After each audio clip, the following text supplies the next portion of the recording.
ನಮಸ್ತೆ. 9/1/2026 ಶುಕ್ರವಾರ, ಕೃಷ್ಣ ಪಕ್ಷ, ತಿಥಿ ಷಷ್ಠಿ ಅಂದರೆ 6ನೇ ತಿಥಿ.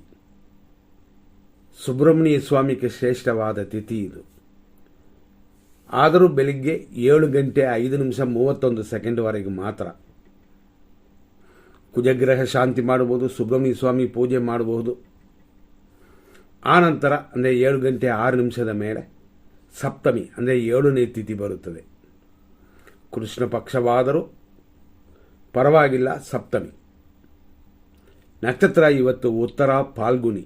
ಇದನ್ನು ಉತ್ತರ ಅಂತಾರೆ ಅಥವಾ ಉತ್ತರ ಫಾಲ್ಗುಣಿ ಅಂತಂತಾರೆ.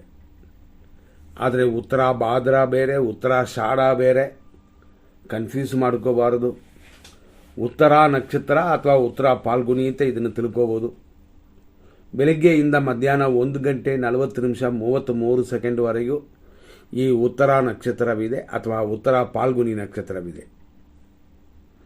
ಅಲ್ಲಿಯವರೆಗೆ ಇವತ್ತು ಕಾರ್ಯಸಿದ್ಧಿಯೂ ಶುಭವೂ ಉಂಟು, ಆದ್ದರಿಂದ ದೋಷವಿಲ್ಲ. ನಕ್ಷತ್ರ ಆದ ನಂತರ ಬರೋದು ಹಸ್ತ ನಕ್ಷತ್ರ. ಅಮೃತ ಇದೆ. ಇದು ಸೌರಮಾನ ಚಾಂದ್ರಮಾನ ಎಲ್ಲದರಲ್ಲೂ ಶುಭವಾಗಿದೆ. ಆದ್ದರಿಂದ ಇವತ್ತಿನ ದಿನ ಧನುರ್ಮಾಸ ಆದರೂ ಅಥವಾ ಕರಗುವ ಚಂದ್ರವಾದರೂ ಶುಭವಾಗಿದೆ ಅಂತ. ಹಾಗಾಗಿ ಮುಹೂರ್ತ ಮಾಡಿ ಅಂತಂದಿಲ್ಲ, ಇರೋದರಲ್ಲಿ ಶುಭವಾಗಿರುತ್ತದೆ. ಇದರಲ್ಲಿ ವಿಶೇಷವಾಗಿ ಷಷ್ಠಿ ಆದ ನಂತರ 7:06 ಬೆಳಗ್ಗೆ ಮೇಲೆ ನಾವು ಕೊಡುವ ಒಳ್ಳೆಯ ಸಮಯಗಳಲ್ಲಿ ನೀವು ಮಾಡಬಹುದು. ಅದರಲ್ಲಿ ವಿಂಗಡಿಸಿ 100% ಒಳ್ಳೆಯ ಟೈಮು ಅಂತ ಕೊಡ್ತೀವಿ. ಆದ್ದರಿಂದ ಷಷ್ಠಿ ಮುಗಿದ ನಂತರ 8:59 ಒಳಗಡೆ ಇದು ಒಂದು ಶುಭ ಸಮಯ. ಬೆಳಿಗ್ಗೆ 9:49 10:59 ಒಂದು ಶುಭ ಸಮಯ. ಮಧ್ಯಾಹ್ನ 12:29 3:16 ಒಂದು ಶುಭ ಸಮಯ.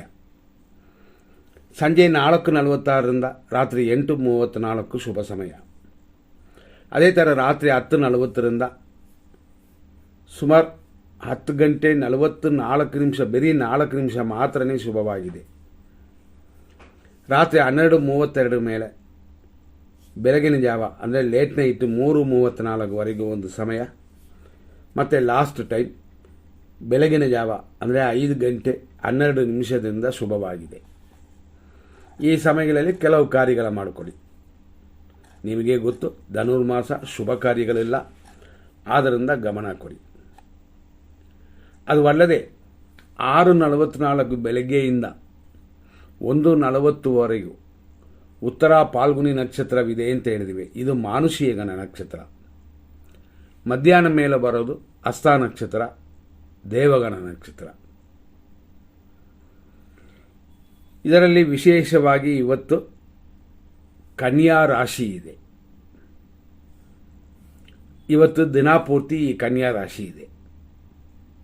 ಬೆಳಿಗ್ಗೆ 6:44 7:17 ಉತ್ತರ ನಕ್ಷತ್ರದ 3ನೇ ಪಾದವಿದೆ. ಇದು ಕನ್ಯಾ ರಾಶಿನಿ.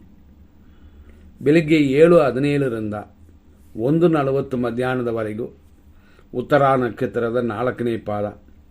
ಇಷ್ಟಕ್ಕೆ ಉತ್ತರ ನಕ್ಷತ್ರವೇ ಮುಗಿತದೆ. ಇಲ್ಲಿಂದ ಹಸ್ತ ನಕ್ಷತ್ರ ಪ್ರಾರಂಭ. ಅಂದರೆ ಮಧ್ಯಾಹ್ನ 1:40 ಮೇಲೆ 8:07 ಹಸ್ತ ನಕ್ಷತ್ರ 1ನೇ ಪಾದ. ಆನಂತರ ರಾತ್ರಿ ಅಂದರೆ ಲೇಟ್ ನೈಟ್ ಅಂದರೆ 12 ಗಂಟೆ ಮೇಲೆ 2:35 ಹಸ್ತ ನಕ್ಷತ್ರ 2ನೇ ಪಾದವಿದೆ. ಆನಂತರ 3ನೇ ಪಾದ. ಹಾಗಾಗಿ ನಕ್ಷತ್ರ ಪಾದಗಳು ಈ ರೀತಿ ಇದೆ. ನಿಮಗೆ ತಕ್ಕಂತೆ ತಿಳ್ಕೊಂಡು ಕೆಲವು ಕಾರ್ಯಗಳನ್ನ ಮಾಡ್ಬೋದು. ಆದರೆ 100% ಅಶುಭವಿರುವ ಸಮಯವನ್ನು ಸೆಲೆಕ್ಟ್ ಮಾಡೋಣ. ಬೆಳಿಗ್ಗೆ 9:01 9:47 ದುರ್ಮುಹೂರ್ತ. ಆನಂತರ 11:01 12:27 ರಾಹುಕಾಲ. 11:01 12:27 ಅಂತಂತೀವಿ. ಇದರಲ್ಲಿ ದೇವರ ಪೂಜೆಗಳನ್ನ ಮಾಡ್ಬೋದು. ಅದರಲ್ಲೂ ನಿಂಬೆಹಣ್ಣು ಹಚ್ಚಿ ಅಂದರೆ ನಿಂಬೆಹಣ್ಣು ದೀಪ ಹಚ್ಚಿ ಪೂಜೆ ಮಾಡ್ಬೋದು. ಮತ್ತು ಮಧ್ಯಾಹ್ನ 3:18 ಸಂಜೆ 4:44 ಯಮಕಂಡ ಕಾಲವಿದೆ. ರಾತ್ರಿ 8:36 ರಾತ್ರಿ 10:38 ಮೃತ್ಯು ಪಂಚಕ. ಈ ಮೃತ್ಯು ಪಂಚಕ ಇರುವ ಸಮಯದಲ್ಲೇ ಸುಮಾರು 10:46. ಈ ಸಮಯ ಸ್ವಲ್ಪ ಗಮನ ಕೊಡಬೇಕು.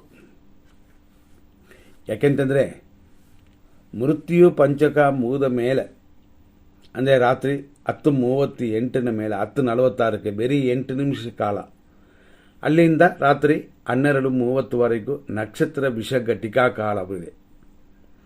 ಹಂಗೆ ಹಸ್ತ ನಕ್ಷತ್ರದವರು ಆ ಸಮಯದಲ್ಲಿ ಏನಾದ್ರು ವ್ಯವಹಾರ ಮಾಡೋದಕ್ಕೆ ಮಾತ್ರ ಇದು.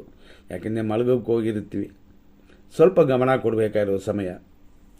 ಅದೇ ಥರ ರಾತ್ರಿ 3:36ರಿಂದ ಬೆಳಗಿನ ಜಾವ 5:10ವರೆಗೂ ವಿಷಕಾಲ. ಇದರಲ್ಲಿ ಯಾವ ಕಾರ್ಯಗಳು ಪ್ರಾರಂಭ ಮಾಡಬಾರದು, ಮಾಡಿದರೆ ದೋಷಗಳು ಉಂಟಾಗುತ್ತದೆ. ಆರೋಗ್ಯದಲ್ಲಿ ಕ್ಷೀಣಿಸಿರುವವರು ಕೂಡ ಚೇತರಿಸ್ಕೋಬೇಕು. ನಿಮಗೆ ಬೇಕಾಗಿರೋ ಔಷಧಿನ ಪಕ್ಕದಲ್ಲಿ ಇಟ್ಕೊಳ್ಳೋದು, ಬಿಸಿ ನೀರನ್ನು ಗ್ಲಾಸ್ ಇಟ್ಕೊಳ್ಳೋದು, ಇದನ್ನೆಲ್ಲ ನೀವು ಫಾಲೋ ಮಾಡಿದ್ರೆ ಸ್ವಲ್ಪ ನಾವು ಎಲ್ಲವನ್ನು ತಡೆಯಬಹುದು. ಇದರ ಮೇಲೆ ದೇವರ ಅನುಗ್ರಹ ನೋಡಿಕೊಂಡು ನಿಮ್ಮ ಕಾರ್ಯಗಳನ್ನ ಫಾಲೋ ಮಾಡಿಕೊಳ್ಳಿ. ಮುಂದಿನ ಸಂಚಿಕೆಯಲ್ಲಿ ನೋಡೋಣ. ಮುಂದಿನ ಸಂಚಿಕೆಯಲ್ಲಿ ನೋಡೋಕ್ಕೆ ಹೋದಾಗ ನಾಳೆಯ ವಿಷಯ ಹೇಗಿದೆ ಅಂತ ಸ್ವಲ್ಪ ನೋಡಿಕೊಳ್ಳೋದು.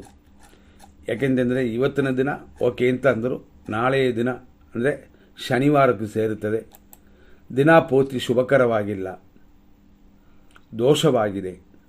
ಒಳ್ಳೆಯ ನಕ್ಷತ್ರ, ಒಳ್ಳೆಯ ತಿಥಿ ಇದೆ, ಆದರೂ ಶನಿವಾರ ಕೃಷ್ಣ ಪಕ್ಷ 10ನೇ ತಾರೀಕು ಶುಭಕರವಾಗಿಲ್ಲ. ನೋಡ್ಕೊಳ್ಳಿ. ಮುಂದಿನ ಸಂಚಿಕೆಯಲ್ಲಿ ನೋಡೋಣ. ಧನ್ಯವಾದಗಳು.